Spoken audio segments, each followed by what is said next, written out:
The whole world is governed by laws, the universe, in fact. Laws. We call it the law of electricity. We call it the law of gravity. There's mathematical laws, there's physical laws, speed and velocity laws, agricultural laws. There's all kinds of laws. Now that we find ourselves on the spinning planet, you just have to learn what I call the setup. Learn the setup. Life's setup. Now, we didn't set it up, but we're here, so you got to learn it. And we should learn the setup for two basic reasons. Number one, to keep from getting hurt. It's one of the major reasons for learning, so you won't get hurt.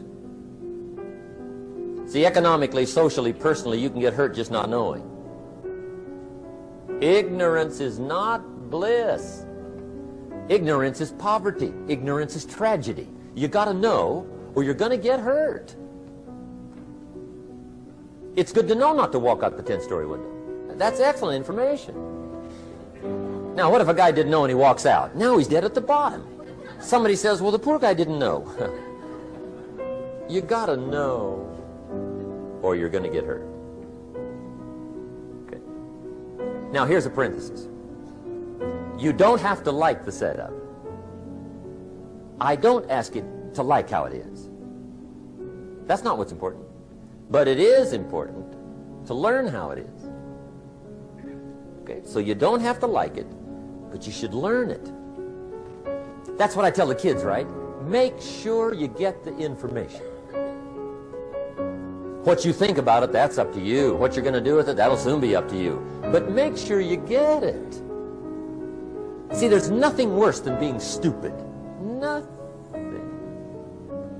I mean, being broke is bad. But being stupid is awful. And what's really bad is being broke and stupid, right? That's about the end of the world. I mean, there isn't anything much worse than that. Unless you're sick. Sick, broken, stupid. I mean, that is it, right? There's nowhere else to go. So make sure you get the information. It's key. You don't have to like it, but learn it. If this big monstrous thing lifts up in the sky, hangs there for a little while, cuts loose, comes crashing down, boom, shakes the ground for 5 miles. And then this big monstrous thing lifts back up in the sky, hangs there for a little while, cuts loose again, comes crashing down, boom, shakes the ground for 5 miles. It just keeps doing it, this big monstrous thing, lifting up and then crashing down, boom.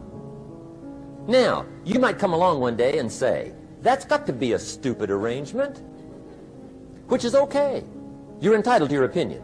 But the first thing you should learn to do is get out from under it, right? That's number one. You might have a great moral argument. You might want to shake your finger at the sky, but do it from over there, right? So you don't get smashed. It's called your basic smart. So number one, learn so you won't get hurt. Whether you like it or not, learn. Now here's the second reason for learning. The setup, to benefit. It's called the plus of life. And that's what life is, right? Both minus and plus. The minus is tragedy, heartache, misery, failure, unhappiness. But life is also happiness, prosperity, good feelings. So here's the key. Learn to get on the good side of the way things work.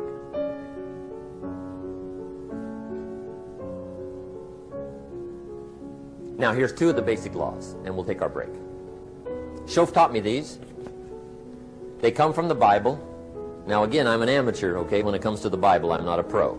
So you'll sort of have to take my way of putting it. But here they are. The first one is the law of use. The law of use. And it goes something like this. Whatever you don't use, you lose. Lack of use causes loss.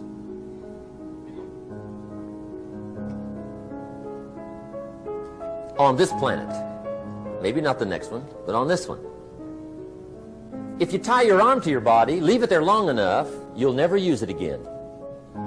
It's over for the arm. Now, it may not be over, but it's over for the arm. The only way to keep the use of this arm is what? Keep using it. If you quit, you lose automatically. They don't bring it up for a vote. You lose automatically when you quit. Now, the same thing that goes for your arm goes for your brain, mentality. The same thing goes for all the human virtues. Ambition, unused, declines. Strong feelings, unused, diminish. It doesn't grow, it diminishes. Faith, unused, decreases. It's a law. Vitality, unused, diminishes. Energy, unused, decreases. The guy says, well, I'm going to save up my energy. You can't do that. That's like trying to save today, put it on the end of the year. See, you can't do that. They'll come take you away. If you don't use today, what? It's lost. The guy says, well, I'll work twice as hard tomorrow to make up for it. See, that's foolish. You could have done that anyway. Today unused is lost. A talent unused is lost. An ability unused is lost. So here's one of the key expressions of the evening. Take a new inventory of yourself. Starting tomorrow, new project. Take a new inventory. And make sure that all of your talent and ability and mentality and ingenuity and vitality and strong feelings, faith, courage, make sure that all you've got's being used. Otherwise, you lose. Now, one of the best illustrations of the law of use is a Bible story called the Parable of the Talents. The talent story. Interesting story if you haven't read it in a while. Just review it. It's a good story. An ancient story. It says there was a master with 3 servants. He got them together one day and he said to the 3, I've got these talents. And in those ancient days, a talent was a measure of gold. And he said to the 3 servants, take these talents and see what you can do with them while I'm gone. He said, I'm taking a journey and I'll be gone for a while. When I come back, we'll get together, go over the book, see how you did. He said, here's 5 of these talents for you. 5. Here's 2 of them for you. 2. And here's 1 for you. 1. The master said, take those talents, see what you can do with them. When I come back, we'll get together, we'll go over it all. The servant said, okay. Master takes off. According to the ancient story, the master comes back from his trip. When he gets back, he gets the 3 servants together, and as he said he would, he asks, how did it go with those talents? You were 5. What happened? That servant said, well, I took the 5 talents you gave me and I put them to work. A little shaky at first, but he said things finally got rolling. And he said, I poured it on. And he said, my talents grew to 7, 8, 9, 10. He said, I doubled my talents from 5 to 10. Books will show. Master said, one heck of a job. Or something like that. He said, I gave you 2 talents. What happened? That servant said about the same thing happened to me. I put those 2 talents to work, poured it on. They grew to 3 and then to 4. He said, I doubled my talents from 2 to 4. Books will show. Master said, well done.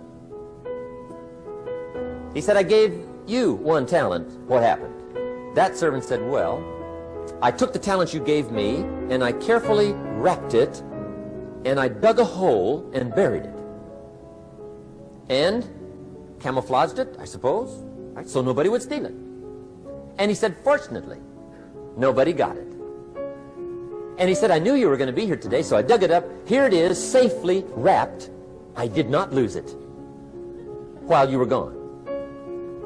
According to the ancient story, the master said, take that talent away from him and give it to the man that's got 10.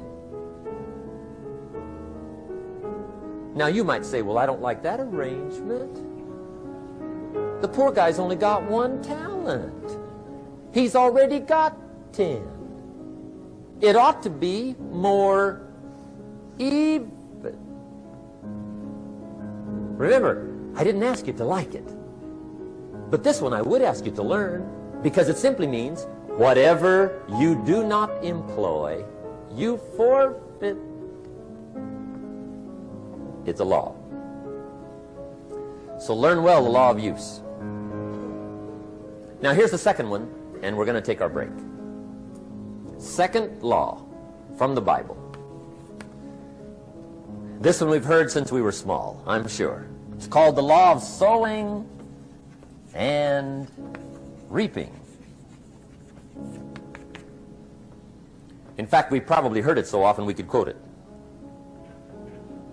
It says, whatever you sow, what? You shall reap. Fairly blunt, hopefully clear. Here's my first suggestion on the law of sowing and reaping. Don't try to beat it. You might as well try sitting on the sun in the morning. Keep it from coming up. You'll have better luck. Whatever you sow, you reap. Now, for a fair share of my life, I'm a bit mixed up on how all this applies. Among a lot of things I was mixed up on. I knew I wasn't reaping too good. That I understood. My problem was I was confused about what was causing it. Remember me with the funny list? I thought those are the reasons why it isn't working out well. And then Mr. Schoaf gave me the clue that helped me figure it all out. He said, Mr. Rohn, I have another answer for you. There's another way to quote this law that'll show you where the problem is so you can go to work on it right away. All you need to know is where the problem is, then you can go to work on it. So he quoted me the law another way, and I found out what my problem was. Here's the way you quote the law. Whatever you reap is what you've sown. Now I knew what my problem was. Whatever you reap is what you've sown. If you don't like the crop, who do you look up? Answer, whoever planted it. And where do you find who planted your crop? Answer, in the mirror. What I finally learned to do come fall was to go to the mirror. That's where you go. And if necessary, you say, a few skinny carrots? I got to be unimpressed. Where were you last spring? Asleep? Didn't you read the books? Did you break your hoe? Let me give you 7 key points to the law of sowing and reaping. Let's tick right down through the list of 7, and it'll be break time. 7 points to sowing and reaping. Here's part of the philosophy that really helped me to make some changes in life direction. Number 1, the law of sowing and reaping is negative. That's number 1, which simply means if you sow bad, you reap bad. Now this is kind of 3rd grade, but it doesn't hurt to go over the basics. If you plant thistle seeds, you don't get pumpkins. Honest, no use looking for pumpkins. John says, how come no pumpkins? Come on, John. The law's negative. That's how come. Now here's number 2. The law's positive. Which simply means if you sow good, you reap good. If you plant pumpkin seeds, you don't get thistles. Not from pumpkin seeds. Mother Nature won't pull tricks on you over in the corner snickering and pushing new thistles and you planting pumpkin seeds. She won't do that. You will get pumpkins from pumpkin seeds, and the reason is because the law is positive. Now here's number 3. I got excited when I found out the full dimension of this. See, you do not reap what you sow, but rather you always reap much more than what you sow. So the 3rd key word is more. You don't get back what you put out. You get back much more than what you put out. And it works both positive and negative. On the negative side, it said, if you sow to the wind, you reap the whirlwind. So you've got to get ready for that, or you will be naive. The valuable commodity I know of is information.